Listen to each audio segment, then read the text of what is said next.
Today, I'm going to be talking to you guys about the Apple M1 versus the M1 Pro and the M1 Max, which were just announced by Apple. This is the brand new chip that's coming up for the 14 and the 16-inch MacBooks Pros. How good are they? Is it even worth buying one? I will let you know as I'm going to be talking about the pricing. I'm also going to break down the specs, the performance, and battery ports, and everything that you want to know about the MacBook Pro 14 and 16-inch that is now available for you to purchase. Also, do me a favor, don't forget to like, don't forget to subscribe, and turn on all your notifications, and I will see you guys on the next Tech Needs video. So if you just found out, the Apple announced two brand new M1 Pro and M1 Max chip coming up for their 14 and 16-inch MacBook Pros. Well, you're not alone. We have a lot to cover today, and I'm going to let you guys know the differences, what sets each of them apart. So let's begin,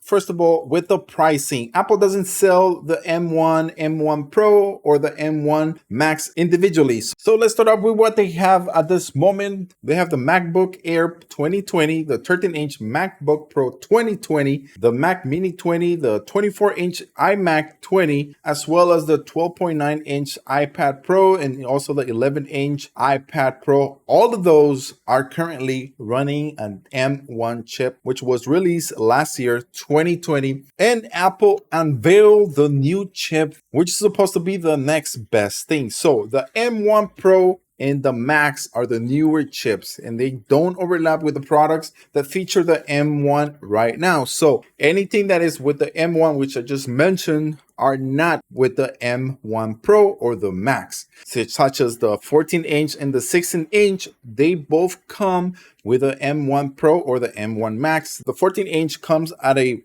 $19.99 price, and the 16-inch comes at $24.99. I know it's a bit of an expensive laptop, but it all depends on the type of work that you do and your needs that this laptop is going to be helping you on. So with this, let's start off with the specs. The M1 and the M1 Pro and the M1 Max are built on the same underlying architecture. So the M1 Pro and the M1 Max are supposed to be superior. I'm talking about way superior. The M1 Pro is supposed to be like about 50% better than the M1, and the M1 Max is supposed to be about 75 to 80% better based on what Apple has currently at this moment stated. The M1 features 8 cores in total, 4 Firestorm, 4 Ice Storms, and the M1 Pro and the Max only bump the core count to a total of 10, but they feature many more Firestorm cores. They come with 8 Firestorm and 2 Ice Storm cores, making it a much beefier processor overall. As you can see, it's almost doubling it, so that overall just makes the laptop here a lot better. Another huge difference, and I think this is where the M1 Pro and the M1 Max just sets each other apart, is because it now comes with a GPU inside of it. So this pushed the chip itself to perform way better than before. This is probably something that Apple has been in the works for many years. They finally were able to draw the different type of designs and came up with this one here that I believe personally is just the beast of a laptop. If you are trying to go from an M1 to the Pro and to the Max, you're going to see a huge difference itself. The M1 tops out at 8 graphic cores, but the M1 Pro can go as high as 16 graphic cores, while the Max one features up to 32 cores. That is just about doubling the M1, and you guys can see that here, how huge of a difference. If you are a Final Cut Pro person, definitely this is a must laptop that you need to get, because it's going to make your daily videos, it's going to make all the editing that you need to do a lot easier, faster, and overall save you a lot of time that you have been wasting with the M1. Don't get me wrong, the M1 is still a good chip, a good laptop. However, the 2020 version is on the 2020 now. Now we're looking at the 2021, and it's just amazing how much more power, how much beefier these two laptops are going to be. Now, this is all based on Apple. This is not what I'm testing.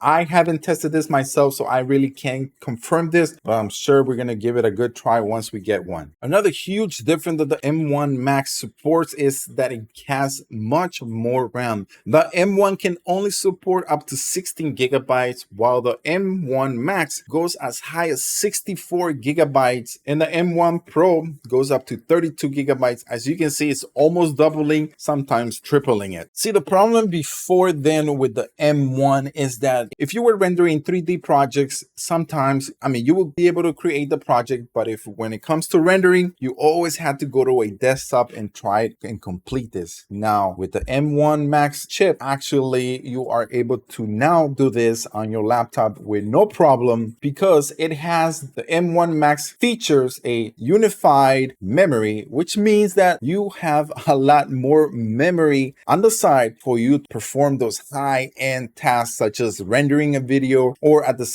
if you're trying to do a 3D model at the same time, is going to take on all that heavy load and is not going to let you down. So apparently that is what Apple is at this moment saying. Like, even themselves were like, even they were very, very happy at what they actually have here. And despite everything about the M1, the 2020, and I believe there was the 2019 and 2018 models, everything that they've done before, which a lot of the consumers were not happy about. Well, I think Apple finally hit a home run here with the M1 chips, the M1 Pro and the M1 Max. The M1 Pro basically just doubles all the metrics across for the M1, and the Max Pro and the Max just pretty much doubles the Pro. That is how beefy and powerful the M1 Max is going to be. If you own an M1, one of the big reasons why it was a favorite one, it was because of the battery life. In the M1, the MacBook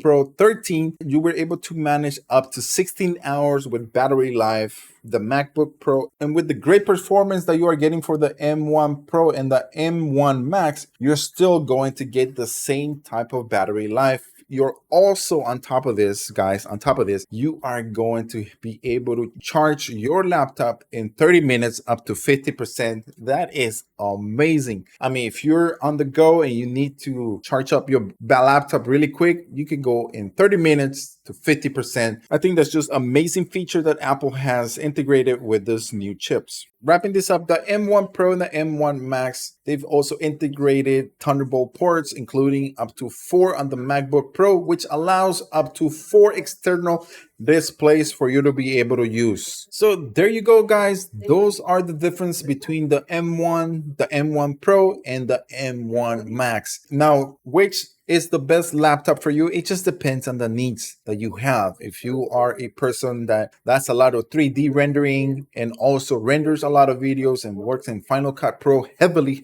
every single day, then probably the M1 Max would be the one for you. And if you are just a person that just edits videos, I would probably just go for the M1 Pro. And if you are a person that also edits videos but more on a smaller size, then probably the M1 would be the one for you to get. So there you go, guys. Let me know in the comment section, what do you think about the differences between all these 3 chips? I think it's amazing that you have 3 different type of chips that you can choose from. It just what depends on what your needs are, and what you want is what you are going to be able to get. Also, do me a favor, don't forget to like, don't forget to subscribe, and turn on all your notifications, and I will see you guys on the next Tech Needs video.